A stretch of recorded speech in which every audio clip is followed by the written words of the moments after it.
అనుచిత వ్యాఖ్యలు అంటే సభ్య సమాజము తలదించుకునే విధంగా ఒక మంత్రిగా పనిచేసిన వ్యక్తి ప్రజాప్రతినిధిగా రాజకీయాల్లో ఉంటూ అంటే రాజకీయాల్లో విమర్శలు ప్రతి విమర్శలు ఉన్నప్పటికీ కూడా ఇట్లా హీనమైన మాటలతో 75 ఏళ్ల వయసులో ఉన్నటువంటి ఒక మహానాయకుడు 40 దశాబ్దాలుగా రాజకీయాల్లో ప్రజా క్షేత్రంలో రాష్ట్రాలు 2 తెలుగు రాష్ట్రాల అభివృద్ధిలో భాగమైనటువంటి చంద్రబాబు నాయుడు గారిని అలా మాటలు అనడము చాలా చాలా బాధాకరంగా అనిపిస్తూ ఉంది.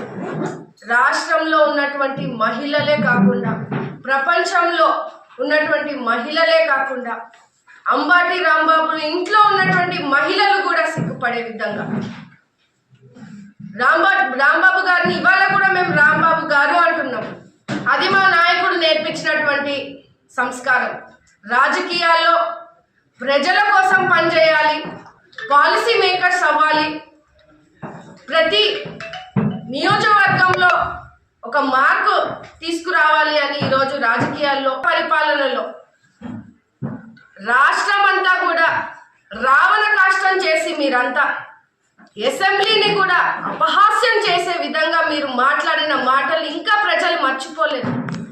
ఇవాళ కూడా కూటమి ప్రభుత్వం ఏర్పడిన తర్వాత 18 నెలల పైన అవుతున్నప్పటికీ మీరు చేసినటువంటి అరాచకాలకి ఎక్కడ కూడా మేము వెండేటా పాలిటిక్స్ చేయకుండా కేవలం రాష్ట్ర అభివృద్ధి అంటే గత వైసీపీ ప్రభుత్వంలో నోచుకోలేని అభివృద్ధి ప్రజలు చూశారు. ప్రజలు ఇబ్బందులు పడ్డారు. అంటే ప్రజానాయకుడు ఆలోచన అది అని కూడా ఈ సందర్భంగా తెలియజేస్తా ఉన్నాను. ఆ మాటలు వింటా ఉంటే ఎంత జుపుక్సకరంగా ఉన్నాయండి. 5 సంవత్సరాలు ఏలిన పాలన మీకు తెలియదా? మీ నాయకుడేమో రపరప అని దాన్ని ప్రోత్సహిస్తారు. కింది స్థాయిలో ఉన్నటువంటి క్షేత్ర నాయకులు వైసీపీ నాయకులు ఇష్టానుసారంగా దాడులు చేస్తా ఉన్నారు. మీలాంటి సుదీర్ఘ రాజకీయ అనుభవం ఉన్నటువంటి వ్యక్తి మీ వయసుకి అట్లాంటి మాటలు మాట్లాడడం ఎంతవరకు సమంజసం అండి? నిజంగా మిమ్మల్ని అడుగుతా ఉన్నాను. ఈరోజు మీ ఇంట్లో 3 ఆడపిల్లలు ఉన్నారు, మీ భార్య ఉన్నారు, తల్లిగారు ఉంటారు. వాళ్ళకి ఆ వీడియో చూపించండి. నిజంగా నేను అనకూడదు మాటలు, కానీ మీ వల్ల మేము అనాల్సి వస్తుంది.